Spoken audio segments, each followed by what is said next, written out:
कि हे परीक्षित, सत्राजितो एक राजा था। सत्राजितो किम करोत भगवान कृष्णस्य किल विषम अस्मन्तक मणिकुश कुतस कस्मात् दत्ता सुताम हरे। परीक्षित प्रश्न करते हैं सुखदेव जी से, महाराज हमको एक प्रश्न, हमारा एक प्रश्न है, ये आप हमारे प्रश्न का उत्तर दीजिए कि जो सत्राजित था, सत्राजित ने कृष्ण से बैर क्यों किया? अगर बैर किया तो अपनी कन्या का विवाह उनके साथ कैसे कर दिया? कि भाई जो युद्ध होता है या शत्रुता होती है, शत्रुता होने के बाद अगर अच्छी मित्रता हो गई या संबंध बन गया तो इसमें कोई विशेष कारण होगा तभी तो संबंध बनेगा। यही प्रश्न परीक्षित कर रहे हैं सुखदेव जी से। और सुखदेव जी कहते हैं कि हे परीक्षित, जो सत्राजित था, सत्राजित सूर्य का भक्त था। वैसे सूर्य की उपासना सबको करनी चाहिए। गायत्री मंत्र में भी सूर्य की ही उपासना है। और बिना सूर्य की उपासना के अगर हमको तेज की आवश्यकता है, तेज को वृद्धि बढ़ाना है अपने, तो सूर्य की उपासना आवश्यक है। इसलिए कि जो तेज की वृद्धि सूर्य से ही होती है, तेज का गुण सूर्य में ही है, इसलिए सूर्य उपासना आवश्यक है। और उसे तो प्रत्येक प्राणी मात्र का कर्तव्य है कि वो स्नान के बाद सूर्यार्घ अवश्य दे। और जो 3 दिन तक सूर्यार्घ नहीं देता वह शूद्रत्व को प्राप्त हो जाता है। सूर्य का जल तो सूतक और मृतक में भी नहीं बंद होता, प्रतिदिन सूर्य को जल देना चाहिए। सत्राजित सूर्य का उपासक था और जब सूर्य का उपासना करता है भगवान सूर्य प्रसन्न हुए। भगवान सूर्य जब प्रसन्न हुए तो इसको एक मणि दिए। उस मणि का नाम समंतक मणि था। वो मणि दिया और मणि दिया, कहा ये मणि ले लो, इसको ले जाओ, इसको अपने पास रखो, स्वच्छता पूर्वक रखो, इसके साथ किसी भी प्रकार की अपवित्रता नहीं होनी चाहिए। और इस मणि का गुण है कि यह 8 भार सोना नित्य देगी। स्वच्छ मन से इसके पूजन करना और तुम्हारे घर में रहेगी, 8 बार सोना रोज देगी, सोने का उपयोग करो। सत्राजित ने कहा ठीक है। अब सत्राजित वह मणि अपने गले में रखता और जब गले में रखता, एक दिन के बाद सत्राजित ने सोचा कि मैं भगवान कृष्ण से मिलने जाऊं। भगवान कृष्ण से मिलने द्वारिकापुरी आया। भगवान कृष्ण अपने साथियों के साथ बैठ करके पासा खेल रहे थे। पासा खेल रहे थे और जब पासा खेल रहे थे उसी समय सत्राजित आया तो साथ में रहने वाले गोपगण, उनके साथी लोग कहने लगे, अरे कन्हैया, हमको तो ऐसा लग रहा है जैसे सूर्य नारायण स्वयं आपसे मिलने आ रहे हैं। इसलिए कि उस मणि में जो चमक थी, उस मणि की चमक से ऐसा लगता रहा था साक्षात सूर्य आ रहे हैं। जब इस प्रकार से कहा लोगों ने तो भगवान कृष्ण ने कहीं कहा नहीं, सूर्य नारायण नहीं आ रहे हैं, ये तो सत्राजित है। सत्राजित सूर्य का भक्त है। भगवान सूर्य ने उसको समंतक मणि दी है, यह उसकी मणि की चमक है। अच्छा कहे, अच्छा ठीक है। अब इस प्रकार से कहने के बाद सत्राजित आया, बातचीत होने लगी। बातचीत में ही किसी ने कहा कि यह मणि जो है क्यों ना उग्रसेन को दे दी जाए। यह मणि जो सत्राजित लिया है, यह मणि क्यों ना उग्रसेन को दे दे। कहने का मतलब, हे सत्राजित, यह मणि तुम उग्रसेन को दे दो, इसलिए उग्रसेन धर्मात्मा राजा हैं, उनके पास रहेगी तो अच्छा रहेगा। लेकिन सत्राजित नहीं माना। भाई हम तपस्या करके जो प्राप्त किए हैं इतनी आसानी से तो किसी को दे नहीं सकते। अगर कुछ देंगे भी तो सुपात्र को जो समझेंगे, जिसको हम उचित समझेंगे उसी को दे देंगे, नहीं तो किसी को नहीं देंगे। उसने कहा कि नहीं, मैं अपनी मणि नहीं दूंगा किसी को। सत्राजित चला गया मणि लेकर। और जब सत्राजित चला गया तो इसका एक भाई था युधाजित। युधाजित कहने लगा कि भैया ये मणि आप रोज पहनते हो, एक दिन हमको दे दो पहनने के लिए।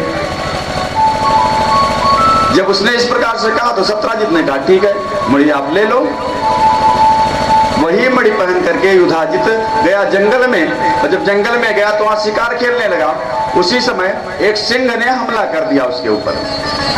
जब सिंह ने हमला कर दिया, सिंह ने युधाजित को मार डाला। युधाजित को मार करके वो मणि लेकर के जा रहा था। तभी वहां एक ऋक्ष आया, ऋक्ष ने सिंह को मार डाला, उससे मणि छीन करके ऋक्ष लेकर के चला गया अपनी गुफा में ले जाकर के अपनी कन्या को दे दिया। अब जब युधाजित वापस नहीं आया और मणि भी नहीं मिली, तो धीरे धीरे इसको लगा, प्रसेनजीत को, कि सत्राजित को लगा कि हमारे भाई की मृत्यु हो गई। और मृत्यु किसने करवाया? कंस ने करवाया। और कंस ने करवाया तो यह मणि तो कृष्ण ने करवाया, और कृष्ण ने करवाया तो इस मणि कृष्ण के पास ही होगी। इसलिए जब मैं वहां गया था तो यह प्रस्ताव हो रहा था मणि उग्रसेन को दे दी जाए, हमने नहीं दी थी, उसी की करतूत होगी। जब कृष्ण के ऊपर यह शंका हुई तो यह बात वो अपने मुख से स्पष्ट रूप से तो नहीं कहा, लेकिन जब बात उठी तो धीरे धीरे करके कर्णे कर्णे जो पंजना, एक कान से दूसरे कान तक होती होती वो भगवान कृष्ण के कान तक पहुंची। उसे कहा जाता था खटकरणो विद्यते मंत्र, मंत्र तो 6 कान तक ही मंत्र है। जब 6 कान से ज्यादा बात चली गई कि कहने का मतलब 3 लोग जो बात समझ जान रहे हैं वहां तक तो बात छुप सकती है, 3 से अगर चौथा भी व्यक्ति वो जान गया तो बात छुपना बड़ी कठिन हो जाती है। अब भगवान कृष्ण तक यह बात पहुंच गई कि सत्राजित कह रहा है कि मैंने मणि चोरी कर ली। भगवान श्री कृष्ण ने कहा अच्छा ठीक है, अगर मणि मैंने चोरी की है, हमको चोरी का कलंक लगा है मणि के कारण, तो मैं वह मणि ला करके सत्राजित को दे दूंगा। अब सत्राजित को मणि देने के लिए उसने क्या किया, भगवान कृष्ण ने अपने कुछ साथियों को लिए, साथियों को लेकर के कहे चलो मणि खोजते हैं। अब जब गए जंगल में मणि खोजने लगे तो देखे तो प्रसेनजीत मरा था, और जब मरा था तो उसके पास मणि नहीं मिली। सिंह ने मारा था तो सिंह का पैर का निशान था, सिंह के पैर के निशान से आगे गए, कुछ दूर गए तो वहां सिंह मरा पड़ा था, सिंह के पास भी मणि नहीं मिली। उसके आगे देखे ऋक्ष के पैर का निशान था, तो ऋक्ष के पैर का निशान के आगे बढ़े तो गुफा में गए, और जब गुफा में गए तो देखे कि ऋक्ष की पुत्री मणि के साथ खेल रही है। और जब मणि के साथ खेल रही थी तभी वहां ऋक्ष भी था, और जब ऋक्ष था ऋक्ष कहने लगा, ऋक्ष से कहने लगे कि मणि मुझे दे दो। अब ऋक्ष कहने लगा कि मणि मैं नहीं दूंगा, इस मणि को तो मैं लाया हूं, और ला करके मैं अपनी कन्या को दे दिया हूं। कन्या को जो दी हुई वस्तु, किसी को दी हुई वस्तु ली नहीं जाती, और किसी एक को जो वस्तु दे दी जाए वो किसी दूसरे को नहीं देनी चाहिए। आगे कथा है कि नृग की गलती, बस उन्होंने जो गलती की थी उसकी सजा उनको कितनी बड़ी मिली, ये कथा आगे प्रसंग में आएगी। अब भगवान कृष्ण कहने लगे मणि बिना लिए मैं नहीं जाऊंगा। ऋक्ष कहने लगा कि अगर मणि चाहिए ही तो हमसे युद्ध करो, युद्ध में पराजित हो जाओगे तब तो मणि दूंगा, नहीं तो नहीं। अब युद्ध होने लगा भगवान कृष्ण से और उस ऋक्ष से युद्ध हुआ। सुखदेव जी कहते हैं कि हे परीक्षित, 28 दिन रात बिना रुके युद्ध हुआ। 28 दिन रात बिना रुके, बिना विराम के, बिना कुछ खाए पिए युद्ध होता रहा। और जब बिना कुछ खाए पिए युद्ध होता रहा तो 28 दिन फिर भगवान कृष्ण ने एक घूसा कस के जब मारा तो ऋक्ष को लगा कि अब मेरा बल क्षीण हो गया, अब मैं नहीं जीत सकता। तो ऋक्ष कहने लगा अरे आप कौन हैं? वैसे मुझसे तो कोई जीत जाए यह संभव नहीं है, निश्चित आप नारायण हैं, निश्चित आप नारायण ही हैं। जब इस प्रकार से कहा तो भगवान कहने लगे कि हाँ, द्वापर युग चल रहा, द्वापर में हमारा कृष्णावतार हो चुका है। कहा प्रभु आप, अरे अगर आप पहले ही बता देते तो हमसे युद्ध करने की क्या आवश्यकता थी।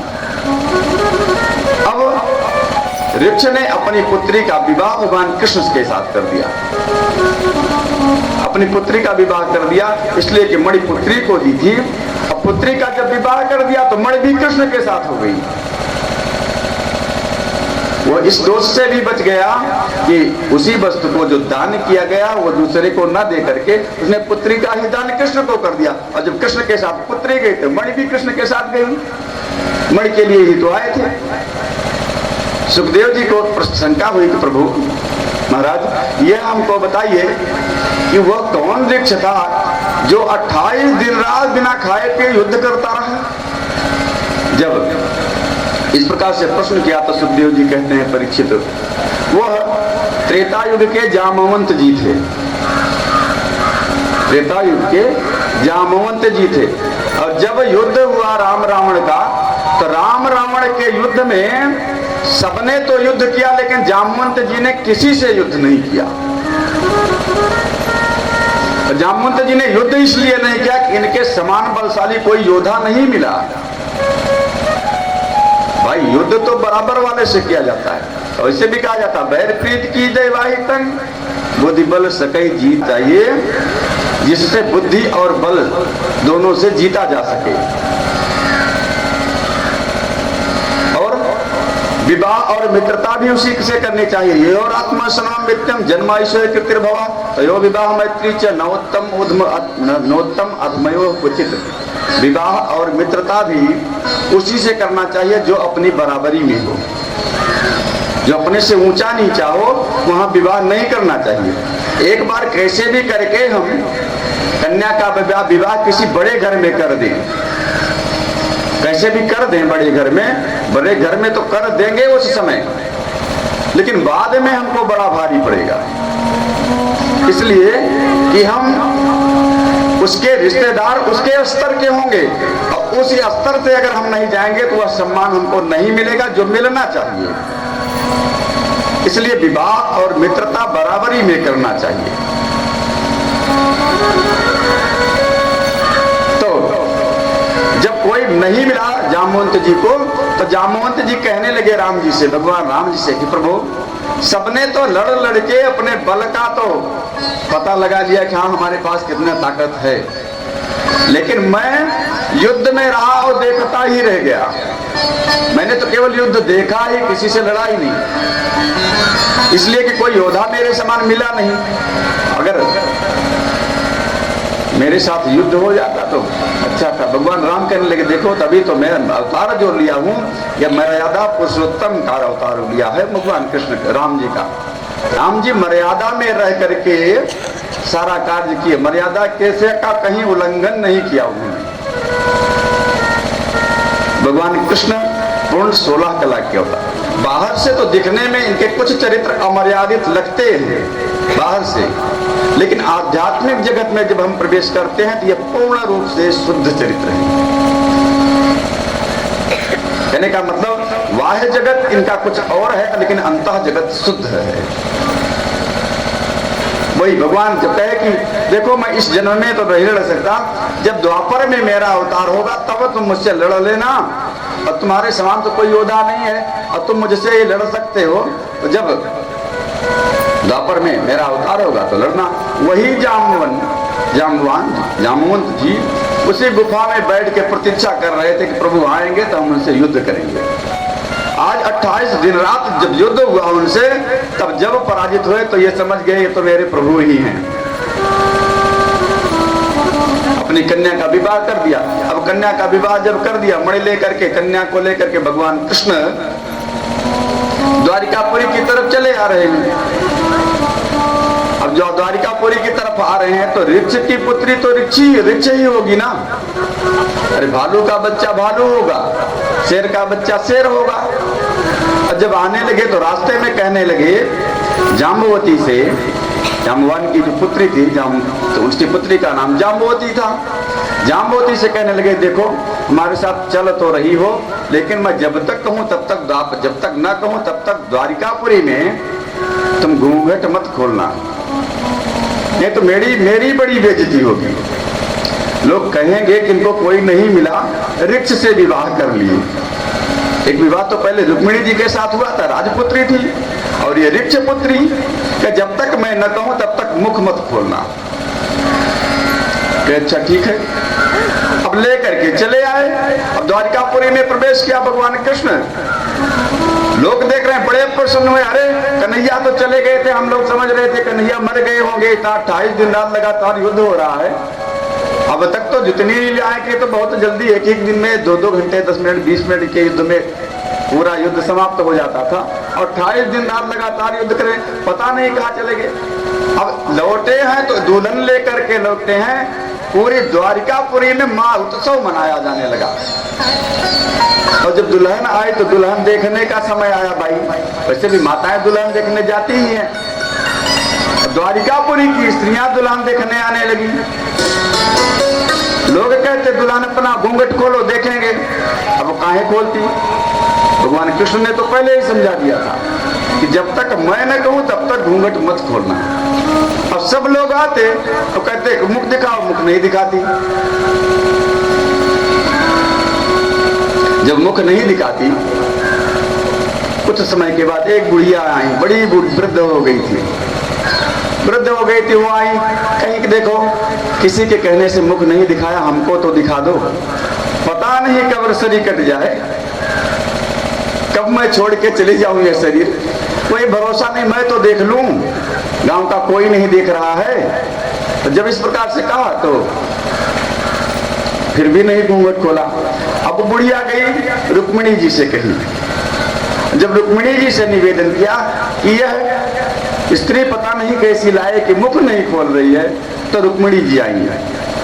रुक्मिणी जी आए, रुक्मिणी जी आकर के कहने लगी देखो बुढ़िया आई है, बूढ़ी माँ, और ये अगर कह रही तो मुख खोल दे, उसमें क्या दे। कई बार कहा लेकिन मुख नहीं खोला।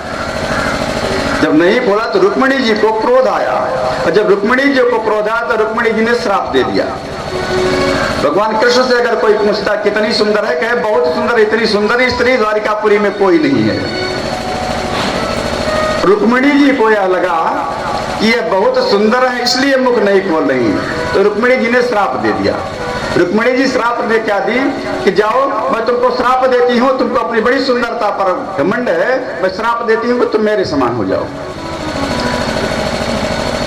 तुम मेरे समान हो जाओ। अब जितनी सुंदर रुक्मिणी उतनी सुंदर जाम्बवती। तब तक भगवान कृष्ण आए और कहने लगे बस काम हो गया, मुंह खोल दो। अब मुंह खोला तो रुक्मिणी की तरह सुंदर। सब लोग कहने लगे इसीलिए तो मुख नहीं खोल रही थी, इतनी सुंदर। ये भगवान की कृपा है। भगवान जिस पर कृपा करते हैं तो वो कितना भी क्रूप हो, जब चाहते हैं तो सुंदर बना देते हैं। अरे कुब्जा पर भी तो भगवान ने कृपा की, 3 जगह से टेढ़ी थी, चाहे तो सीधा कर दिए, सुंदरी बन गई। भगवान अंतःकरण और बाह्य जगत दोनों को पवित्र कर देते हैं। अब इसके बाद भगवान कृष्ण वह मणि लेकर के सत्राजित के पास गए। सत्राजित के पास गए, जिस सत्राजित ने कहा था कि कृष्ण ने मणि ले ली है। जब उसके यहाँ गए, जाकर के मणि दी सत्राजित को। अब मणि देकर के कहने लगे कि हे सत्राजित, तुमने मणि के लिए हमको कलंक लगाया, यह मणि ले लो। सत्राजित बड़ा लज्जित हुआ। सत्राजित बड़ा लज्जित हुआ। अगर भगवान कृष्ण मणि लेते थे वापस करने थोड़े जाते हैं। गए, मणि दिया, कहा यह मणि आप रख लो, और मणि रख लो, और अब मुझको कलंक से मुक्त करो। सत्राजित सोचने लगा कि मैंने तो बहुत बड़ी गलती की, अब इस गलती का प्रायश्चित कैसे किया जाए, इस गलती का प्रायश्चित कैसे किया जाए। तो सत्राजित की एक पुत्री थी जिसका नाम था सत्यभामा। जो सत्यभामा थी, सत्राजित ने सत्यभामा का विवाह भगवान कृष्ण के साथ कर दिया। और जब सत्यभामा का विवाह भगवान कृष्ण के साथ कर दिया, भगवान कृष्ण को वह मणि दहेज में देने लगे।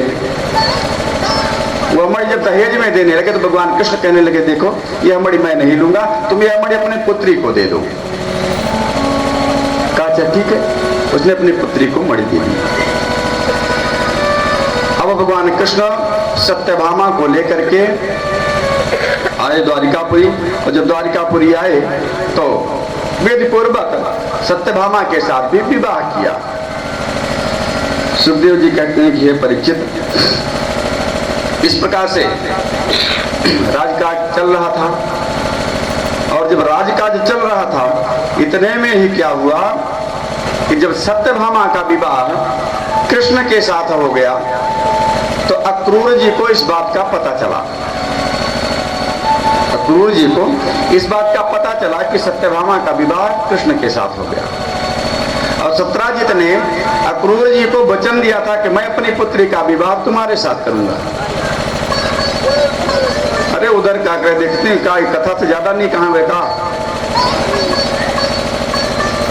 कथा से ज्यादा नहीं कहा का। बोले वृंदावन बिहारी लाल की जय। अब इधर जब इस बात का पता चला अक्रूर जी को कि सत्यभामा का विवाह कृष्ण के साथ हो गया, तो अक्रूर जी को बहुत बुरा लगा। अक्रूर जी कृतवर्मा और शतधन्वा से मिले। कृतवर्मा शतधन्वा से जब मिले, इनसे मिल करके कहा कि ऐसा है कि सत्राजित ने विवाह नहीं किया अपनी पुत्री का हमारे साथ, उसने कृष्ण के साथ विवाह कर दिया। और कृष्ण का साथ विवाह कर दिया तो वह मणि, थोड़ा कथा इधर से उधर हो गई, मणि दान में नहीं दिया था। वह मणि सत्राजित के पास थे, जो उस मणि से जो सोना निकलता था वह सोना कृष्ण को देते थे। और जब इस बात का पता चला कि सत्राजित ने सत्यभामा का विवाह कृष्ण के साथ किया, तो कृतवर्मा और शतधन्वा को भेजा। कृतवर्मा शतधन्वा बड़े क्रूर थे, इन्होंने ये आए और आकर के सत्राजित का वध करके उससे मणि ले ली और मणि लेकर चले गए। अब सत्यभामा उसी समय भगवान कृष्ण जो है हस्तिनापुर गए थे। इसका संदेश हस्तिनापुर गया कि सत्राजित को मार डाला गया और मणि लेकर के चले गए। जब इस बात का पता चला तो भगवान कृष्ण ने प्रतिज्ञा की, जिसने मणि ली है या जिसके कारण मणि ली गई है, मैं उसका वध कर दूंगा। जब ऐसी प्रतिज्ञा करने के बाद जब यह खबर अक्रूर जी तक गई कि कृष्ण ने ऐसी प्रतिज्ञा की है कि मैं वध कर दूंगा, तो कृतवर्मा और शतधन्वा से कहे देखो कृष्ण ने ऐसी प्रतिज्ञा की और वो वध निश्चित ही कर देंगे, अब अपने अपने बचने का उपाय करो। जब इस प्रकार से कहा, उनसे कह करके उसी समय अक्रूर जी 60 वर्ष तक लगातार यज्ञ करने की दीक्षा ले लिए कि मैं 60 वर्ष तक लगातार यज्ञ करूंगा। और जो वो यज्ञ में दीक्षित हो जाता है उसका वध नहीं करना चाहिए, धर्मशास्त्र यह निर्णय देता है। धर्मशास्त्र निर्णय देता है जो यज्ञ में दीक्षित हो जाए यजमान, उसका वध नहीं करना चाहिए। तो स्वयं की रक्षा करने के लिए तो इन्होंने यज्ञ का सहारा ले लिया। कृतवर्मा शतधन्वा से बता दिया, कृतवर्मा शतधन्वा से बताए। अब भगवान कृष्ण पता लगाए तो ये पता लगा कृतवर्मा शतधन्वा ने वध किया। तो इनके पास एक घोड़ी थी जिसका नाम था हृदया।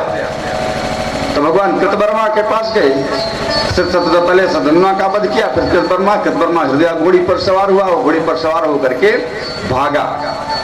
अब घोड़ी पर सवार होकर के भागा, काफी दूर भागने के बाद भगवान कृष्ण ने उसको पकड़ लिया। उसकी घोड़ी तक कर गिर गई, गिर के मर गई, तो उसको पकड़ा। अब पकड़ने के बाद उसका वध करना चाह रहे थे तो पहले मणि के बारे में पूछा, तो मणि तो हमारे पास नहीं है। तो मणि कहाँ कहे अक्रूर जी के पास है। तो अच्छा ठीक है, मणि किसने ली, किसने वध किया? सत्राजित का। कहा हमने लोगों ने वध किया। तो भगवान ने उसका वध किया और मणि वहां नहीं मिली। तो जब मणि नहीं मिली तो अक्रूर जी यज्ञ में दीक्षित थे। उसी समय जब वो वापस आए तो कृष्ण और बलराम दोनों लोग गए थे। कृष्ण बलराम जब दोनों लोग आए तो बलराम जी कृष्ण से कहने लगे कि वह मणि लाओ। मणि तो उसके पास थी नहीं। जब मणि उसके पास नहीं थी तो भगवान के बलराम जी के मांगने पर नहीं दिया मणि कृष्ण ने। तो बलराम जी को यह लगा कि कृष्ण मणि रखे हैं और हमको देना नहीं चाहिए। तो बलराम जी नाराज हो गए। नाराज होकर ये हस्तिनापुर चले गए। भगवान कृष्ण का प्रेम पांडवों के प्रति था तो यह कौरवों के प्रति इनका प्रेम हो गया। भाई